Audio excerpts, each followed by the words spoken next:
Hey kids, did you know there was an election in Italy? Yes, there was, and it elected its first conservative prime minister. And she's a woman.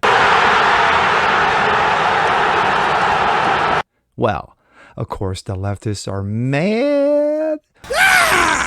I'm Jazz Borganzo, and this is What's Next.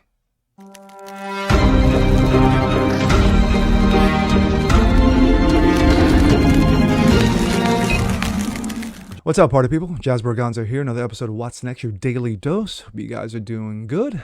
Well, like I said in my intro, did you know that there was a election in Italy? Well, if you didn't, you sure as hell did now. The last 24 hours have been on fire in regards to that election. Italy's first female premier. She won the election. Her coalition. And of course, leftists are clenching their buttocks right now. They're pearl clutching, they're panties bunching, they're screaming in the streets. And that's just here in the US. Let's take a look, shall we? This comes out of Breitbart. Italy's move to the right shakes Europe's political elites as Giorgia Meloni readies to govern. There she is there. Giorgia Meloni, leader of the Brothers of Italy party that won the most votes in Italy's national election, was preparing to be the country's first woman premier on Monday. The center-right coalition leader is bound for office, declaring, "We defend God, country, and family," built on opposition to gender ideology and the alphabet lobby, alongside support for stronger borders and an end to limitless mass migration, i.e. illegals. Meloni sounded a moderate, unifying tone in her victory speech that noted Italians have been finally able to clearly determine who they wanted to govern and the direction they wished to go in defiance of establishment elites. Yes, the leftist elites. Italians have sent a clear message in favor of a right-wing government that led by the Brothers of Italy, she told reporters in Rome, holding up the sign saying, "Thank you, Italy," all of which has sent much of Europe into a gasping political tailspin. She was on every European front page newspaper. The Vice President of the European Parliament, Catherine Barley of the Social Democrats of German Chancellor Olaf Scholz, cast Meloni's victory as a worrying, giving her affiliations with Hungary's leader Viktor Orban, who is a beast, and former U.S. President Donald Trump, another beast. Her electoral lip service to Europe cannot hide the fact that she represents a danger to constructive coexistence in Europe. Yes, to the leftist mantra in Europe, she was quoted saying by German's Daily Welt, AP reports.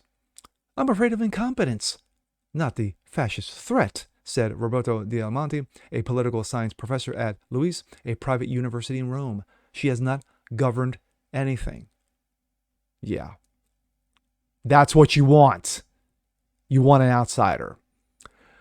He neglected to mention that Meloni did serve as youth minister in Mussolini's last government a decade ago. So, yeah, it's not just ass clowns in America. You have them all over. There she is. Grazie, Italia. Professor Gianluca Passarelli of Rome's Sapienza University told BBC that he hoped that she would avoid rocking the boat on Europe and focus on other policies, like faux climate change, before expressing the fear that she might enact promises she was elected on, cautioning, "I think we will see more restrictions on civil rights and policies on the alphabet community and illegals." German magazine Stern splashed the front page with a photo of Meloni under the banner, "The most dangerous woman in Europe." Yes. To quote Tucker Carlson, she's getting ready to invade Poland. The Financial Times reports just last week, EU Commissioner Chief Ursula von der Leyen put Rome in the same basket with Budapest and Warsaw as challengers to the overarching desire of the EU to govern all Europe without exception or challenge to its own autocracy. Yes, you will do what we tell you to do, little Italy, or you will pay the consequences. If things go in a difficult direction, she said, asked about Italian elections, "I've spoken about Hungary and Poland. We have tools." Really? What tools are those? This was a reference to the rule of law disputes, funding freezes that both countries have experienced. The implied threat sparked outrage in Rome, particularly among the political right of center and online MAGA, make Italian great again. Love it. Circles where von der Leyen was accused of interfering with the election. Despite the threats from around the EU, Meloni has no intention of being intimidated by her, as her audience saw as far back as 2019 in the World Congress of Families. This is epic. Potrei farne tante altre di queste domande. A monte c'è quella che ci facciamo oggi: perché la famiglia è un nemico? Perché la famiglia fa così paura? C'è una risposta unica per tutte queste domande: perché ci definisce, perché è la nostra identità, perché tutto quello che ci definisce in questo tempo è un nemico, per chi vorrebbe che non avessimo più un'identità e che fossimo solamente schiavi, consumatori perfetti. E allora è sotto attacco l'identità nazionale, Fact. è sotto attacco l'identità religiosa, Fact. è sotto attacco l'identità di genere, Fact. è sotto attacco l'identità familiare. Fact. Non devo potermi definire italiana, cristiana, donna, madre, no. Io devo essere cittadino X, genere X, genitore 1, genitore 2, devo essere un numero. Perché quando sarò solamente un numero, quando non avrò più un'identità, quando non avrò più radici, allora sarò lo schiavo perfetto in balia della grande speculazione finanziaria. Il consumatore perfetto. Preach, woman, preach. E questa è la ragione per la quale oggi noi facciamo tanta paura. Questa è la ragione per la quale oggi questo appuntamento fa tanta paura. Perché noi non vogliamo essere dei numeri, noi siamo qui per dire che noi non siamo dei numeri, noi difenderemo il valore della persona umana, di ogni singola persona umana, perché ognuno di noi ha un codice genetico unico e irripetibile. E questo, piaccia o no, ha del sacro. Lo difenderemo Dio, la patria e la famiglia, che fanno tanto schifo a qualcuno. Yes. Lo faremo per difendere la nostra libertà, perché noi non saremo mai schiavi e semplici consumatori in balia della speculazione finanziaria. Ecco la nostra missione, ecco perché oggi sono venuta qui. Scriveva Chesterton ormai più di un secolo fa, vediamo se ve lo trovo: fuochi verranno attizzati per dimostrare che 2 più 2 fa 4. Spade verranno sguainate per dimostrare che le foglie sono verdi in estate. Quel tempo è arrivato, signori. Siamo pronti. Grazie. Wow. Wow. Wow. Wow. She's a beast. She is.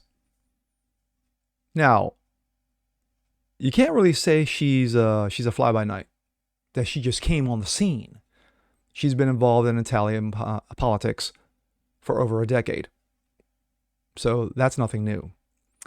Her references to God, family, and country are nothing new. That little clip was from 2019. Her thoughts, her actions have not changed. So now she becomes Prime Minister of Italy. She becomes the President of Italy. Now, of course, the leftists, not only in that country, but also in this country, the CNNs, the MSNBCs, your usual cast of knuckleheads, have come out and deemed her a fascist. Because, her party's roots go back to Mussolini. So they're evil. She must be evil. Well, being that she is telling the leftists in Europe to go for themselves. Basically, that's exactly what she's doing. You heard it right there. When your identity no longer matters. Christian, mother, conservative. Those things no longer matter, What is your identity, Are you an X? Are you a Y? What box do you want to put me in? She's like, no one's going to put me in any damn box. Fuck you and your box. I'm going to speak out for the people of Italy. I'm going to speak out for my family. And that's what she's done. And with that, Italy came out in droves and elected her president. Because at this point, Italy's tired. They're sick and tired. Now, for all those who seem to have short memories, Italy was one of the hardest hit countries regarding the coup. Remember that? Remember the coup? Yeah, way back in 2020. But yeah, they were one of the countries that were first hardest hit. And they were still one of the hardest hit, even going at its apex. But they've recovered. They're slowly coming back. And I think that played a huge part in having Meloni elected. So, guarantee you're going to see more of her. She's, to me, she reminds me of Carrie Lake. She's got balls. And speaking of Carrie Lake basically, yeah, Carrie Lake is a savage. But of course, they compared her to Trump. What a surprise. Shocker. Make Italy great again. MAGA. That's that's great. Yeah, that was funny. That was funny. But good luck to her. Good luck to her. God bless her. Hopefully, Italy can climb out of the leftist nonsense. And she is someone who's not going to take any shit. And with that being said, I'm Jazz Berganzo. This is What's Next. I want to see more just like this. Please leave a comment below. Like it, share it, subscribe to it. And one other thing. She is someone that sadly in U.S. politics is sorely, sorely needed.